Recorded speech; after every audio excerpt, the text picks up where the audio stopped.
Hola chicas, ¿cómo están? Acá les envío este PowerPoint donde vamos a terminar de hablar y agregar contenido al sistema circulatorio.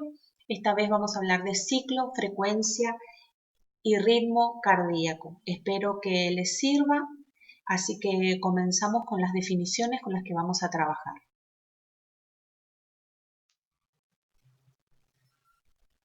Comenzamos entonces por el ciclo cardíaco, que es el conjunto de fenómenos cardíacos que se producen desde el comienzo de un latido del corazón hasta el comienzo del latido siguiente.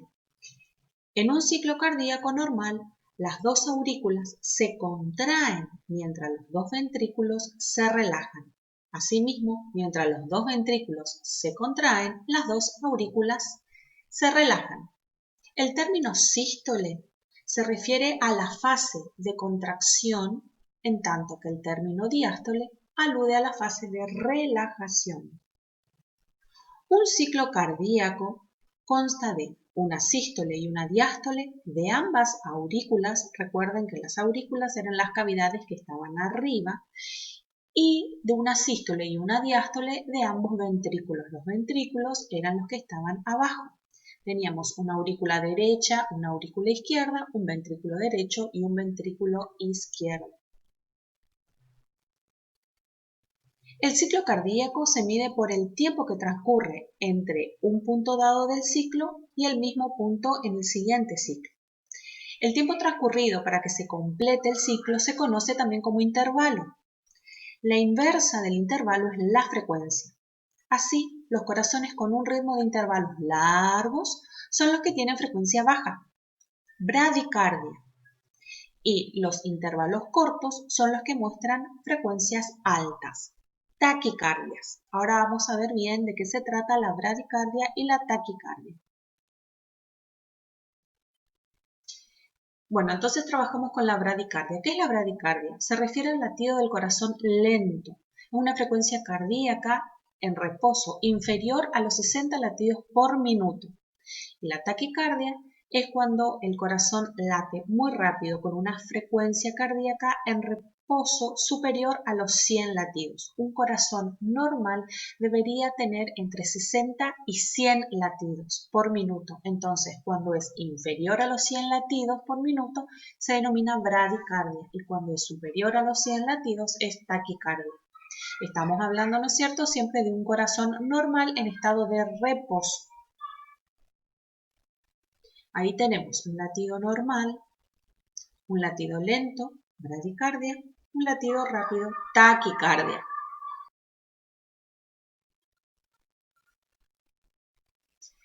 Ustedes entonces van a tener esta actividad de identificar acá qué tipo de arritmia es, si es bradicardia o es taquicardia, y a qué pueden deberse, cuáles pueden ser los motivos que provoquen una bradicardia o una taquicardia. Ustedes van a hacer en una hoja y van a sacar fotos y la van a subir al Classroom o por computadora, como les resulte más fácil, y van a poner entonces la imagen 1 y la imagen 2 y a qué puede deberse cada una.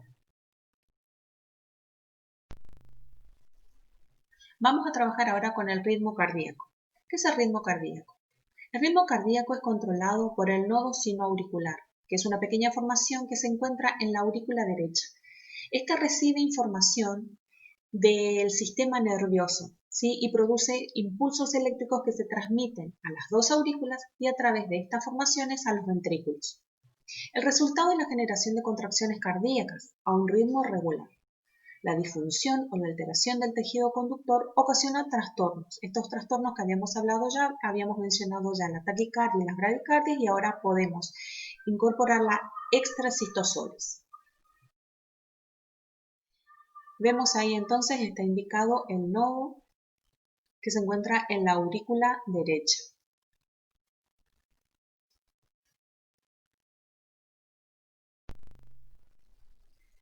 ¿Qué es la frecuencia cardíaca? La frecuencia cardíaca es uno de los signos vitales o indicadores más importantes de la salud del cuerpo humano. La frecuencia cardíaca es la cantidad de veces que el corazón late durante un minuto. Datos básicos sobre la frecuencia. Después de los 10 años de edad, La frecuencia cardíaca de una persona debe ser entre 60 y 100 latidos por minuto mientras el cuerpo está en reposo. El corazón se acelerará durante el ejercicio. Existe una frecuencia cardíaca máxima y recomendada que varía según la edad del individuo. No solo la velocidad de la frecuencia cardíaca es importante, sino también el ritmo, ya que un latido irregular puede ser signo de una enfermedad grave. Frecuencia cardíaca normal en reposo. Los atletas altamente entrenados pueden tener una frecuencia cardíaca en reposo por debajo de los 60 pulsos por minuto o llegar a veces a los 40 pulsos por minuto. Le voy a mostrar acá una tabla donde se expresa la edad normal, la cantidad de pulsos por minuto, ¿sí? En una frecuencia cardíaca. La frecuencia cardíaca en reposo puede variar dentro de ese rango que está ahí en la tabla, que es un rango normal, y aumentará por ejercicio, temperatura corporal, algún desencadenante emocional y la posición del cuerpo, como por ejemplo por un corto tiempo que uno se levanta bruscamente. En estado en reposo, la frecuencia cardíaca será inferior y cuando suba o surge un movimiento, aumentará la frecuencia. Ritmo y frecuencia cardíaca. La frecuencia cardíaca es entonces la cantidad de latidos que hay durante un minuto, en tanto que el ritmo, si es la diferencia o las similitudes que hay entre los intervalos. Es decir, vamos a tener un ritmo regular si esos intervalos son iguales y vamos a tener un ritmo irregular si esos intervalos son irregulares, ¿no es cierto? Si no son constantes. Estamos hablando y haciendo referencia a que los intervalos es el ciclo cardíaco. Entonces, el ritmo cardíaco es la sucesión regular de sístoles y diástoles de la musculatura del corazón, en la que en condiciones normales se contrae a razón de 60 a 90 latidos por minuto. De tarea entonces ustedes van a medirse la frecuencia cardíaca en reposo, ¿sí? Sentados o acostados y después luego de caminar durante 5 minutos. ¿En qué lugar del cuerpo se van a medir o existen para realizar tal medición? Bueno, hay 10 puntos de palpación de los pulsos arteriales, por ejemplo, en la arteria temporal, en la carótida, en la humeralo-branquial, en la femoral, en la pedia, axilar, radial, cubital, poplitea, tibial, posterior. Pero ustedes lo van a hacer en la arteria radial o en la carótida, que son las más frecuentes. Ahí tienen las indicaciones de cómo hacer la medición. Una vez que lo miden, lo van a hacer durante 30 segundos y luego lo van a multiplicar por 2, que sería el resultado de la frecuencia cardíaca en un minuto. ¿Qué es un electrocardiograma y para qué sirve? El electrocardiograma es una prueba que registra la actividad eléctrica del corazón. Cada latido produce una actividad eléctrica y con un electrocardiógrafo podemos ver cómo es esa actividad y si hay alguna alteración en el ritmo. Se analiza el ritmo, la regularidad de los latidos, tamaño y posición de las aurículas y ventrículos. La actividad eléctrica se explora desde la superficie del cuerpo y se representa en un papel con trazos gráficos.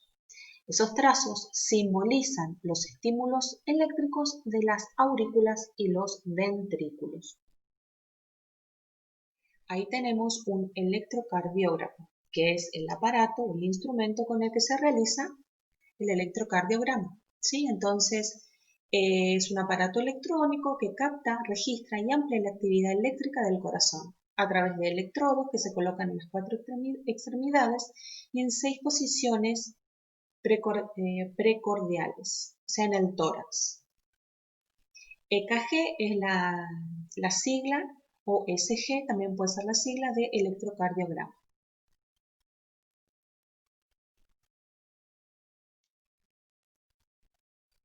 Ahora vamos a ver qué es la presión arterial. La presión arterial es la fuerza de la sangre al empujar contra las paredes de las arterias.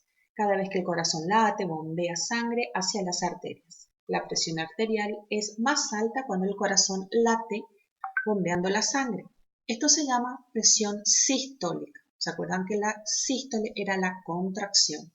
Cuando el corazón está en reposo, entre los latidos, su presión arterial es baja. Esto se llama presión diastólica.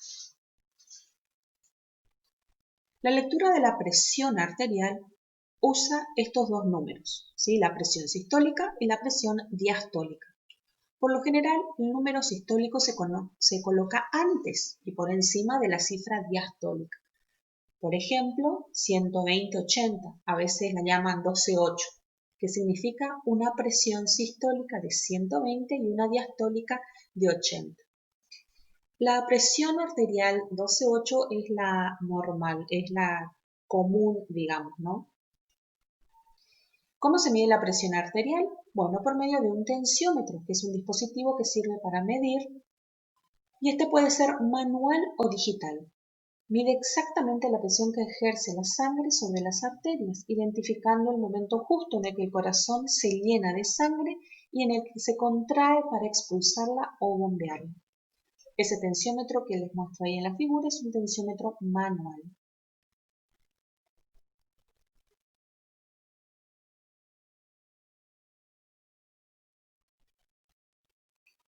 ¿Cómo se diagnostica la presión arterial alta? Bueno, no tiene síntomas, por ello la única manera de obtenerlo es haciendo unos chequeos regulares o tomándonos la presión cada tanto.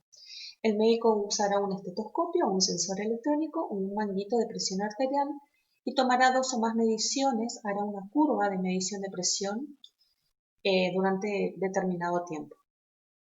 Tenés presión arterial alta si tus lecturas muestran una presión sistólica de 140 y una diastólica de 90. Generalmente nosotros en el vocabulario vulgar decimos la presión alta y la presión baja. ¿Sí? La presión alta, tengo la alta muy alta y la baja muy baja. La presión alta sería en este caso la sistólica y la presión baja sería la diastólica. Se considera que cuando la presión sistólica está muy elevada por encima de los 120 está muy alta y cuando está por debajo de los 120 es muy baja. Se considera que se puede tener hipertensión, ¿sí? Si su presión sistólica es entre 130 y 139 y la diastólica es entre 80 y 89. Una presión arterial mayor a 180 y 120 es peligrosamente alta y requiere atención médica. Para niños y adolescentes, el médico compara la lectura de la presión arterial con lo que es normal para otros niños de la misma edad, estatura y sexo.